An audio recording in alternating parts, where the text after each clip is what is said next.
Welcome to Mice Thick Hidden Chronicles, the channel where history, mystery, and the untold stories of the past come alive. Before we dive into today's story, make sure to hit that subscribe button and click the notification bell so you never miss one of our cinematic journeys. And if you enjoy the story, give this video a like, it really helps us create more content like this. In the heart of the Pacific Ocean, in the midst of World War II, sailed a ship that would become etched in history. The USS Indianapolis, one of the heaviest cruisers in the US Navy, built to fight and protect, never knowing that her final mission would end in a tragedy of unimaginable scale. It is July 1945.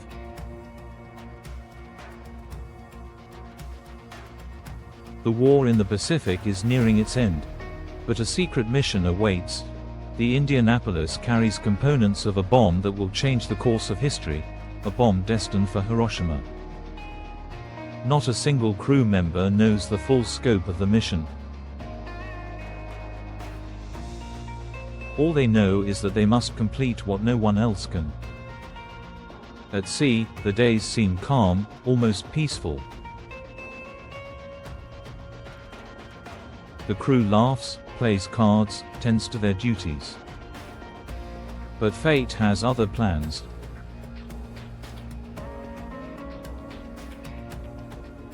Unseen beneath the surface, a threat waits that will test the ship and her men in the most horrifying way imaginable.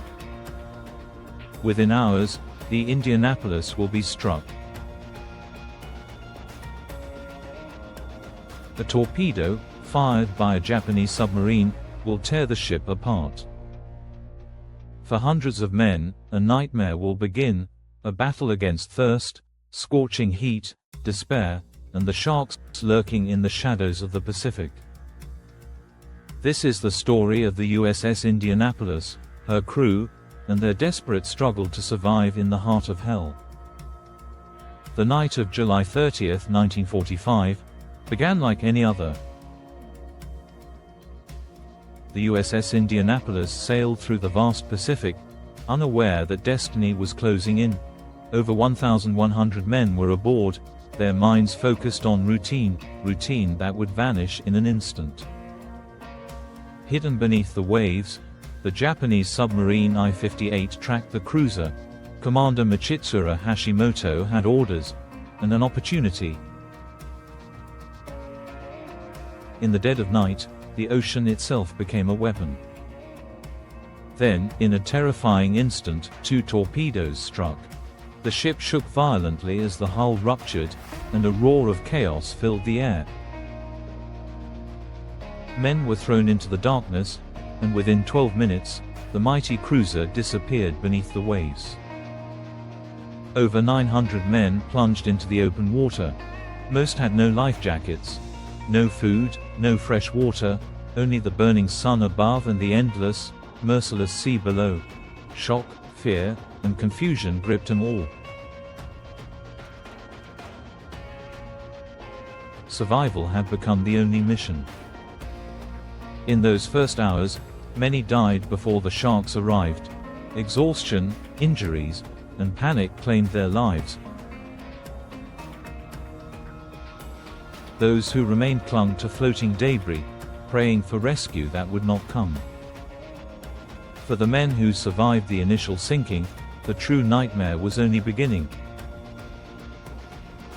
Days of suffering awaited them, under a relentless sun, surrounded by predators, and haunted by the knowledge that each moment could be their last.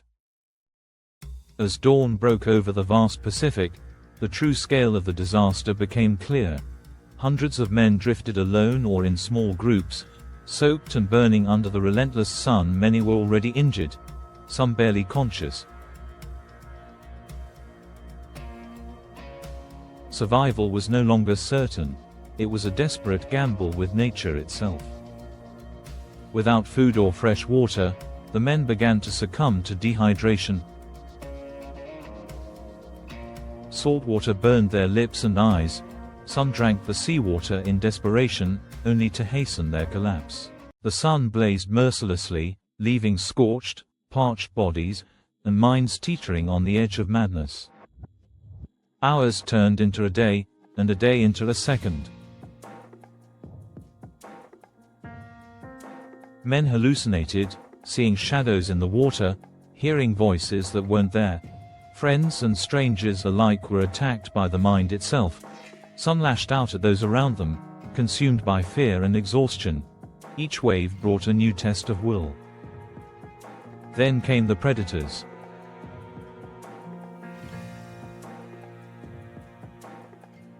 Oceanic white-tip sharks and tiger sharks began to circle, drawn by the scent of blood and chaos.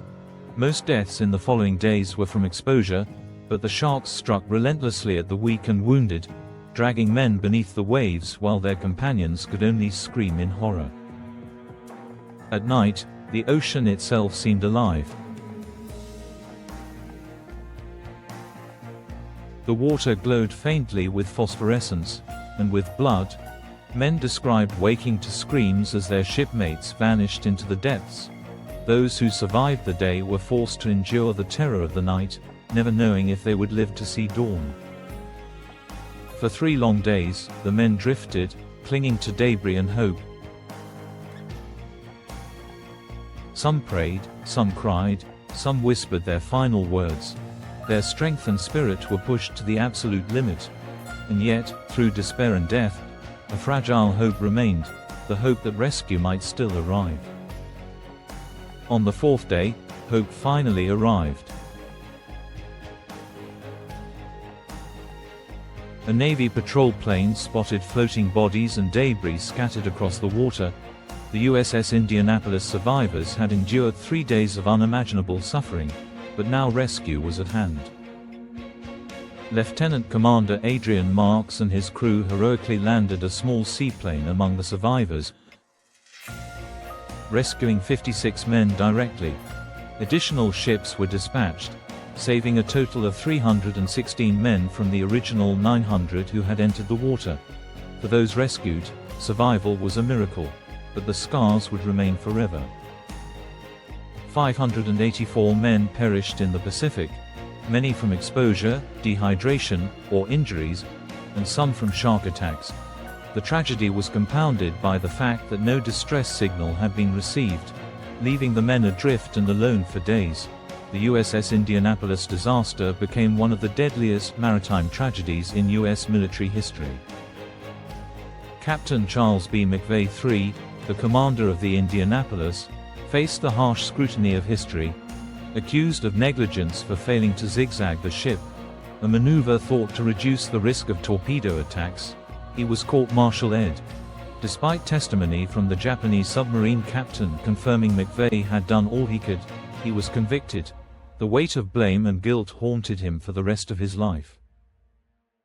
In 1968, Captain McVay took his own life, tormented by the events and the loss of his crew.